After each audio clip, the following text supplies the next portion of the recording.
अस्सलाम वालेकुम। Chapter number 4 states of matter part 1 gas हमारा कंटिन्यू है, जिसमें लास्ट वीडियो में हमने डिस्कस किया था Dalton's law of partial pressure. आज की वीडियो में हम करेंगे Graham's law of diffusion and effusion. लेकिन लॉ पर चलने से पहले कुछ टर्म्स हैं जिन्हें हम देखेंगे, जिसमें नंबर 1 है डिफ्यूजन, इफ्यूजन और डेंसिटी।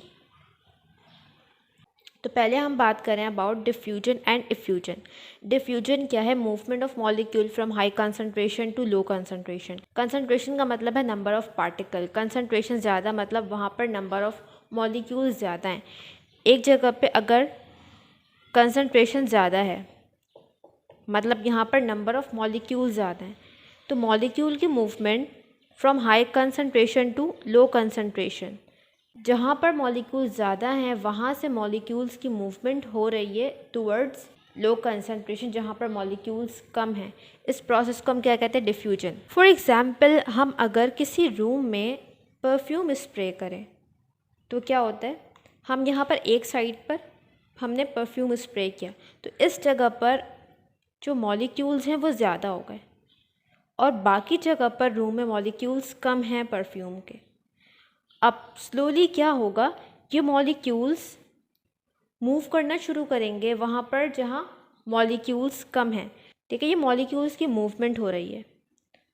बाकी जगह पर रूम में मॉलिक्यूल्स कम हैं तो मॉलिक्यूल्स की मूवमेंट हो रही है from high concentration to low concentration. और इस मूवमेंट की वजह से क्या होगा, ये जो मॉलिक्यूल्स हैं ये इक्वली डिस्ट्रीब्यूट हो जाएंगे पूरे रूम में।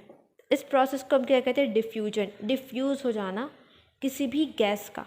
और डिफ्यूजन जब तक होती रहती है जब तक हर जगह मॉलिक्यूल्स इक्वल ना हो जाएं, जब तक मॉलिक्यूल्स इक्वली डिस्ट्रीब्यूट ना हो तब तक डिफ्यूजन कंटिन्यू रहती है। अब नेक्स्ट पॉइंट है ability of a gas to mix with each other. अभी तो हमने एक गैस की बात की ना, अब अगर हमारे पास दो गैसेस हैं, जैसे कि यहाँ पर एक कंटेनर है, ठीक है, यहाँ पर दो गैस है, एक को हमने शो किया रेड कलर से, एक को हमने शो किया ग्रीन कलर से। ये गैस ए है, ये गैस बी है, और यहाँ पर देख सकते हो इन दोनों के दरमियान क्या है? एक पार्टीशन है। अब हमने क्या किया, इस पार्टीशन को हटा दिया तो क्या हुआ कि दोनों गैसेस मिक्स हो गई। इस प्रोसेस को हम क्या कहते हैं? डिफ्यूजन। यहाँ पर भी सेम काम हुआ है, मॉलिक्यूल की मूवमेंट हुई है high concentration to low concentration. अगर हम एक गैस को देखें तो ये लेफ़्ट साइड पे है इसके मॉलिक्यूल्स, ठीक है, लेफ़्ट साइड पे इसके मॉलिक्यूल्स मौजूद हैं और राइट साइड पे नहीं है। एक गैस की कंसंट्रेशन लेफ़्ट साइड पे ज़्यादा हो गई, राइट साइड पे कम हो गई। तो जब हमने पार्टीशन हटाया तो मॉलिक्यूल्स, ए के मॉलिक्यूल्स ने मूवमेंट की कहाँ पर? Left to right, high concentration से लो कंसंट्रेशन। और एट द सेम टाइम क्या हुआ, जो बी के मॉलिक्यूल्स हैं वो राइट साइड पे ज़्यादा हैं और लेफ़्ट साइड पे कम है। जब हमने पार्टीशन हटाया तो बी के मॉलिक्यूल्स ने मूवमेंट की फ्रॉम राइट टू लेफ़्ट। तो इस तरह से दोनों गैसेस क्या हो गई? मिक्स हो गई। नेक्स्ट पॉइंट है ड्यू टू कंसंट्रेशन डिफरेंस। यहाँ पर जो डिफ्यूजन का प्रोसेस होता है ये होता है कंसंट्रेशन डिफरेंस की वजह से। एक तरफ कंसंट्रेशन ज़्यादा होती है, एक तरफ कंसंट्रेशन कम होती है, और यही कंसंट्रेशन का जो ग्रेडियंट है ये हेल्प करता है मॉलिक्यूल्स को मूव करने में। नेक्स्ट पॉइंट है नो बैरियर। यहाँ पर पार्टीशन था और यहाँ पर हमने पार्टीशन कम्प्लीटली हटा दिया, यहाँ पर कोई बैरियर नहीं है। नेक्स्ट है effusion. Ability of a gas to travel through small opening. Pressure gradient की वजह से होता है और बैरियर इज प्रेजेंट, इसमें बैरियर होगा। देखो इफ्यूजन में क्या होता है, इफ्यूजन में भी मॉलिक्यूल्स की मूवमेंट होती है, लेकिन यहाँ पे फ़र्क क्या है, यहाँ पर मॉलिक्यूल्स मूव करेंगे थ्रू स्मॉल ओपनिंग। यहाँ पर एक होल होगा और इस होल के ज़रिए मॉलिक्यूल्स की मूवमेंट होगी।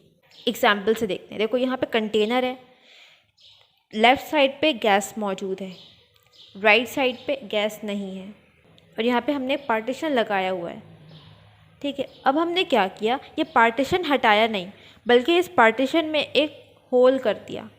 इस होल की वजह से क्या हुआ, मॉलिक्यूल्स मूव होना स्टार्ट हो गए और लेफ़्ट से राइट मॉलिक्यूल्स ने मूवमेंट स्टार्ट कर दी। तो इफ्यूजन में क्या होगा, एक स्मॉल ओपनिंग के ज़रिए मॉलिक्यूल्स की मूवमेंट होगी। और एक और इम्पॉर्टेंट बात यहाँ पर यह है कि ये होगा प्रेशर ग्रेडियंट की वजह से। इसकी एग्जांपल हमें मिलती है, जैसे कि टायर है, टायर में हम क्या करते हैं, इसमें हम एयर फिल करते हैं अंडर हाई प्रेशर।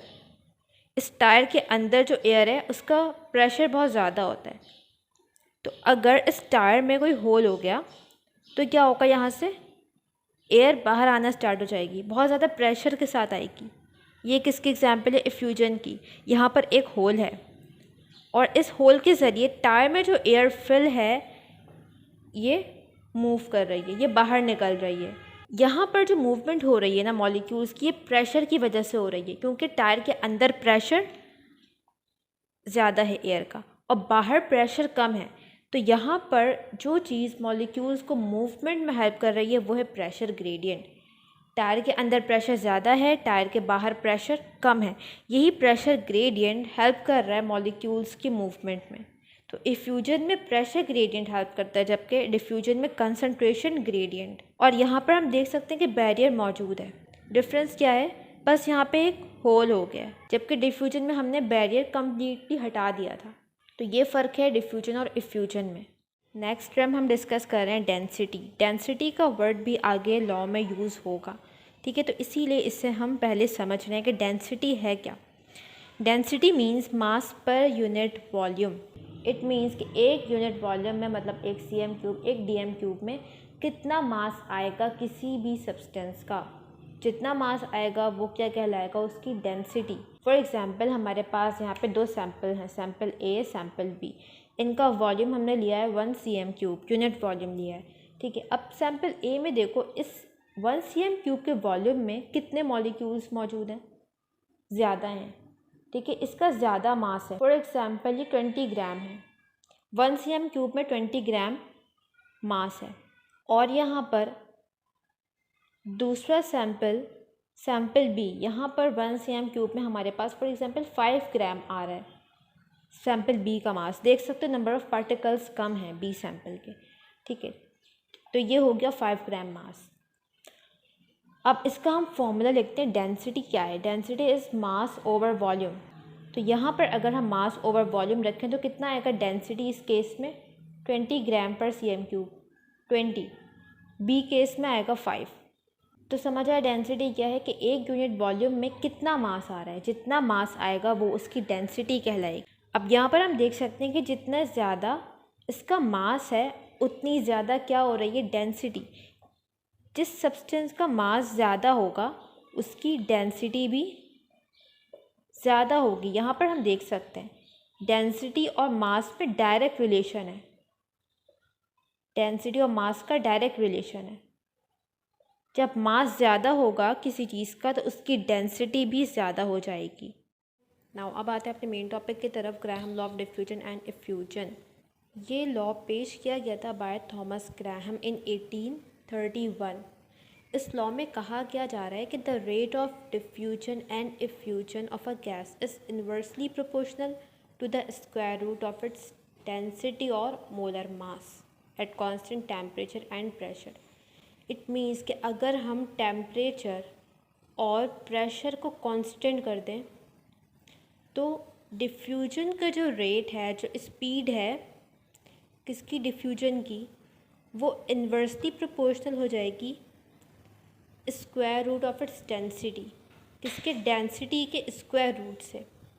सही है। अगर हमने टेम्परेचर और प्रेशर कांस्टेंट कर दिया तो डिफ्यूजन की जो स्पीड है, जो उसका रेट है, वो इन्वर्सली प्रोपोर्शनल होगा किसके? Square root of its density. अब इसे हम लिख कैसे सकते हैं मैथमेटिकली? अगर हम लिखें तो फॉर एग्जांपल आर शो कर रहा है रेट ऑफ डिफ्यूजन को और डी हमने ले लिया किसके लिए? डेंसिटी के लिए। तो इस बात को हम लिख कैसे सकते हैं कि rate is inversely proportional to square root of density. ऐसे ही है, जब भी हम प्रोपोर्शन का साइन हटाते हैं क्या लगाते हैं? इज इक्वल्स टू और एक कांस्टेंट के, यहाँ पर क्या है? Constant of proportionality, square root of density. ये तो हमने निकाला एक गैस के लिए ना। अब अगर हमारे पास दो गैसेस हों, गैस ए और गैस बी, गैस ए के रेट को हम शो करेंगे R1 से और इसकी डेंसिटी को शो करेंगे D1 से। गैस बी का रेट ऑफ डिफ्यूजन शो करेंगे R2 से और इसकी डेंसिटी शो करेंगे D2 से। तो गैस ए के लिए हम इस इक्वेशन को कैसे लिख सकते हैं कि R1 is equals to K over square root of D1। ये हो गया गैस ए के लिए, ठीक है। इसे हमने कह दिया इक्वेशन 1। अब गैस बी के लिए अगर लिखें तो R2 is equals to K over D two square root of D2। ये हो गया फॉर गैस बी, इसे हमने कह दिया इक्वेशन 2। अब नेक्स्ट स्टेप में हमने क्या करना है, इक्वेशन 1 को डिवाइड करना है इक्वेशन 2 से। ठीक है, इक्वेशन 1 को डिवाइड करेंगे किससे, इक्वेशन 2 से। तो R1 ये डिवाइड होगा R2 से, और ये वाला पार्ट कैसे डिवाइड होगा, के ओवर अंडर रूट D1, ये किससे डिवाइड होगा, इस टर्म से, के ओवर अंडर रूट D2। अब क्या करेंगे नेक्स्ट स्टेप में, K over under root D1 multiply में चेंज हो जाएगा ये, और ये बन जाएगा, जो डिनोमिनेटर है वो ऊपर आ जाएगा ना, तो D2 ओवर के। यहाँ पर देख सकते हो के और के आपस में कैंसिल हो रहे हैं।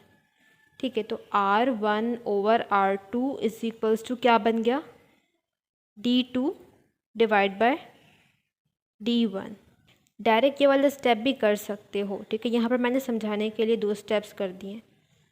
तो जब इक्वेशन 1 को डिवाइड करेंगे इक्वेशन 2 से, तो हमारे पास क्या आएगा, R1 over R2 is equals to under root D2 divide by under root D1।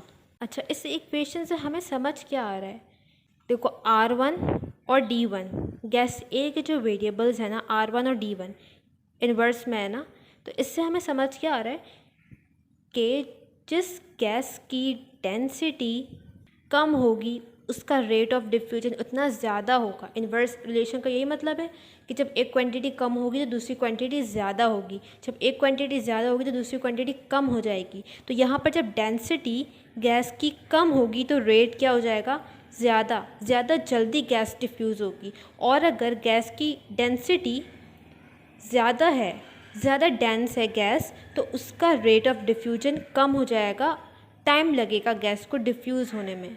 तो डेंसिटी और रेट का इन्वर्स रिलेशन है, जिसकी डेंसिटी ज़्यादा उसका रेट कम, जिसकी डेंसिटी कम उसका रेट ज़्यादा। नाउ ये इक्वेशन हमने लिखी है डेंसिटी के रिस्पेक्ट से। और अभी हमने क्या डिस्कस किया कि डेंसिटी किसके बराबर होती है, मास ओवर वॉल्यूम। तो अगर ये D1 है तो इसे हम क्या लिख सकते हैं, M1 ओवर V। और गैस B के लिए क्या लिखेंगे, D2 is equals to M2 over V। तो क्या हम D2 की जगह M2 ओवर V रख सकते हैं, बिल्कुल रख सकते हैं ना, क्योंकि डेंसिटी किसके बराबर है, मास ओवर वॉल्यूम के। तो अब ये इक्वेशन क्या बन जाएगी, R1 over R2 is equals to D2 की जगह पे क्या रखेंगे, M2 ओवर V, और नीचे D1 की जगह पे क्या रखेंगे, M1 ओवर V। यहाँ पर देख सकते हो कि V आपस में कैंसिल हो रहा है, तो इक्वेशन क्या बन गई, R1 over R2 is equals to M2 over M1। ये इक्वेशन हमने लिखी है with respect to molar mass. यहाँ पर अगर गैस हाइड्रोजन है तो मोलर मास हो जाएगा 2। यहाँ पर अगर गैस ऑक्सीजन है तो 32 हो जाएगा मोलर मास। कार्बन डाइऑक्साइड या 44 हो जाएगा मोलर मास। अब इस इक्वेशन को देखो फॉर गैस ए, अभी हम गैस ए की बात कर रहे हैं। R1 और M1 में इन्वर्स रिलेशन है, तो इस इक्वेशन से हमें क्या समझ आ रहा है कि रेट ऑफ डिफ्यूजन और मोलर मास का इन्वर्स रिलेशन है। जिस गैस का मोलर मास ज़्यादा होगा उसका रेट ऑफ डिफ्यूजन कम होगा, और जिस गैस का मोलर मास कम होगा उसका रेट ऑफ डिफ्यूजन ज़्यादा होगा। अगर हम स्टेटमेंट देखें तो उसमें क्या कहा जा रहा है कि rate of diffusion inversely proportional है square root of its density और मोलर मास। मतलब अगर डेंसिटी ज़्यादा तो डिफ्यूजन कम, डेंसिटी कम तो डिफ्यूजन ज़्यादा, और मोलर मास कम तो डिफ्यूजन ज़्यादा, मोलर मास ज़्यादा तो डिफ्यूजन कम। अच्छा, यहाँ पर एक और चीज़ देख सकते हो कि डेंसिटी और मोलर मास में कौन सा रिलेशन है, डायरेक्ट रिलेशन है। मोलर मास अगर ज़्यादा होगा तो डेंसिटी भी ज़्यादा होगी। ठीक है, मोलर मास ज़्यादा मतलब डेंसिटी ज़्यादा, डेंसिटी ज़्यादा तो रेट कम, मोलर मास कम डेंसिटी कम, डेंसिटी कम तो रेट ऑफ डिफ्यूजन ज़्यादा। ये हमने समराइज़ कर लिया। नाउ लास्ट में टॉपिक के कुछ एप्लीकेशंस गिवन है ग्राहम लॉ की, तो उसे हम डिस्कस कर लेते हैं। नंबर 1 है density and molar mass can be determined. हम ग्राहम लॉ की मदद से डिफरेंट गैसेस का मोलर मास और उनकी डेंसिटी निकाल सकते हैं। ये हम करेंगे, ठीक है, आगे न्यूमेरिकल्स में हमने ये करना है। नेक्स्ट है various isotopes can be separated. देखो जो आइसोटोप्स होते हैं ना किसी भी एलिमेंट के, उनका मास डिफरेंट होता है, ठीक है, इनका मास क्या डिफरेंट।